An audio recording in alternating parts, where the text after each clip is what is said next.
नमस्कार सम्पूर्ण साथीहरुमा नेपाली शेयर बजार च्यानलमा तपाईहरुलाई हार्दिक स्वागत गर्दछौं। सधैँ जस्तै नेपाली शेयर बजारसँग सम्बन्धित विभिन्न जानकारीहरु दिने क्रममा आज पनि हामीहरुले फेरि एउटा नयाँ आईपीओ खुल्न लागेको जानकारी लिएर आइपुगेका छौं। सानीगाड हाइड्रो लिमिटेडले चाँडै नै सर्वसाधारणको लागि आईपीओ निष्कासन गर्ने मिति तय गरेको छ। यो कम्पनीले कहिलेदेखि आईपीओ निष्कासन गर्दैछ र यो कम्पनीको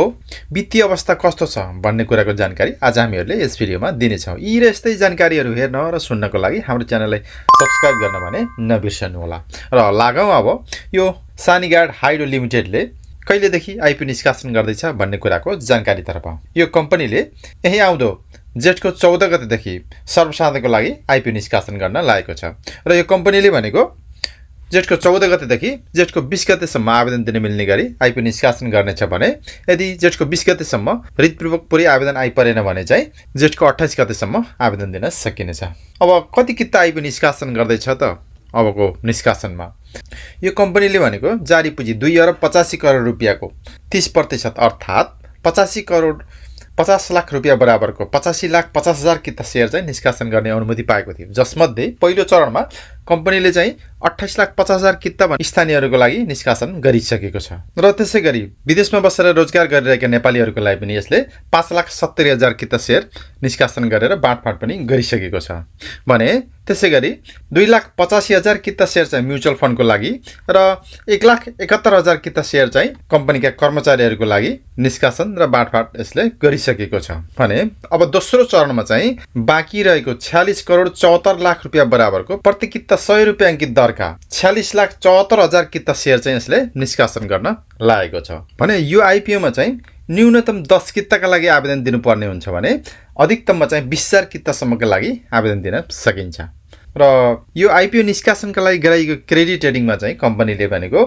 इक्रे एन्ड पीसीआर रेटिङ WB- प्रदान गरेको छ, जसले चाहिँ कम्पनीको दायित्व वहन गर्ने क्षमतामा चाहिँ मध्यम जोखिम रहेको संकेत गर्ने खालको चाहिँ क्रेडिट रेटिङ प्रदान गरेको छ भने यो कम्पनीको आईपीओ मा आवेदन दिनको लागि चाहिँ नेपाल धितोपत्र बोर्डबाट स्वीकृति प्राप्त गरेका सम्पूर्ण आस्वा सदस्य बैंक तथा वित्तीय संस्थाहरू र तिनका तोकिएका शाखा कार्यालयहरुबाट आवेदन दिन सकिनेछ भने सिआस्वा प्रणाली मार्फत पनि आवेदन दिन सकिन्छ। यो मेरो शेयरको एप्लिकेसनबाट अथवा वेबसाइटबाट पनि आवेदन दिन सकिन्छ भने यो कम्पनीले चाहिँ सञ्चालन गरिरहेको भनेको चाहिँ 38.46 मेगावाटको चाहिँ माथिल्लो कालगागाड जलविद्युत आयोजना हो र यसको कुल लागत भनेको 8 अरब 68 करोड 70 लाख रुपैयाँ रहेको छ भने प्रति मेगावाट लागतको कुरा गर्ने हो भने चाहिँ यसको चाहिँ 22 करोड 58 लाख रुपैयाँ चाहिँ रहेको छ र जलविद्युत आयोजनाको यो विद्युत अनुमति पत्र भनेको अझै चाहिँ 25 वर्ष 3 महिना चाहिँ बाँकी रहेको छ भने यो आयोजनाको साधारण लगानी फिर्ता हुने अवधि भनेको 8.25 वर्ष, डिस्काउन्टमा लगानी फिर्ता हुने अवधि भनेको चाहिँ 14.69 वर्ष रहेको छ। यस्तो किसिमको यो चाहिँ सानीगाड हाइड्रो लिमिटेड हो भने आह्वान पत्रमा चाहिँ प्रस्तुत गरेको चाहिँ यो वित्तीय अवस्था चाहिँ कस्तो छ त हैन। यसको चाहिँ प्रति शेयर नेटवर्थको कुरा गर्ने हो भने आर्थिक वर्ष 2079-80 मा चाहिँ 124 रुपैयाँ 98 पैसा, त्यसैगरी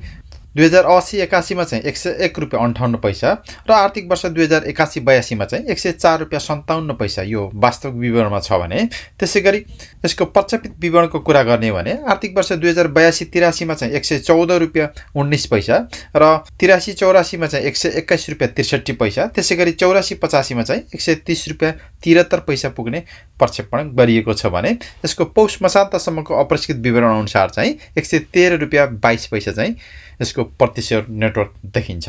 भने यसको प्रति शेयर आम्दानीको कुरा गर्दाखेरि चाहिँ यो आर्थिक वर्ष 2079-80 मा चाहिँ माइनसमा 9 रुपैयाँ 71 पैसा, त्यसैगरी 80-81 मा चाहिँ माइनस 14 रुपैयाँ 10 पैसा, त्यसैगरी आर्थिक वर्ष 2081-82 मा चाहिँ 2 रुपैयाँ 80 पैसा र प्रक्षेपित विवरणको कुरा गर्ने हो भने चाहिँ आर्थिक वर्ष 2082-83 मा चाहिँ 10 रुपैयाँ 79 पैसा, त्यसैगरी 83-84 मा चाहिँ 7 रुपैयाँ 44 पैसा र 84-85 मा 9 रुपैयाँ 10 पैसा पुग्ने प्रक्षेपण गरिएको छ र यसको सञ्चित नाफा नोक्सानको कुरा गर्ने हो भने चाहिँ आर्थिक वर्ष 2079-80 मा 31 करोड 47 लाख 44 हजार सञ्चित नाफा छ भने त्यसैगरी 80-81 मा चाहिँ 3 करोड 16 लाख 3,000 सञ्चित नाफा छ भने 81-82 मा चाहिँ 9 करोड 12 लाख 46 हजार चाहिँ यसको सञ्चित नाफा देखिन्छ भने आर्थिक वर्ष 2082 को पौष मसान्तको कुरा गर्ने हो भने चाहिँ यो प्रस्कृत विवरण अनुसार चाहिँ 26 करोड 37 लाख 58,000 रुपियाँ सञ्चित नाफा छ भने यो प्रक्षेपित विवरणको कुरा गर्ने हो भने चाहिँ आर्थिक वर्ष 2082-83 चाहिँ 40,44,78,000 रुपियाँ, त्यसै गरी 83-84 चाहिँ 61,64,64,80,000 रुपियाँ र 84-85 87,57,43,000 पुग्ने प्रक्षेपण गरिएको छ। यस्तो किसिमको वित्तीय अवस्था रहेको यो कम्पनी सानीगाड हाइड्रो लिमिटेडले यही आउँदो जेष्ठको 14 गतेदेखि सर्वसाधारणको लागि चाहिँ आइपिओ निष्कासन गर्न लागेको छ। यो कम्पनीले भनेको चाहिँ 2079 11 महिना 6 गतेदेखि चाहिँ व्यावसायिक उत्पादन स्वीकृति लिई विद्युत उत्पादन तथा बिक्री गर्दै आएको छ। यस्तो किसिमको वित्तीय अवस्था साथै लागत रहेको यो कम्पनी सानीगाड हाइड्रो लिमिटेडले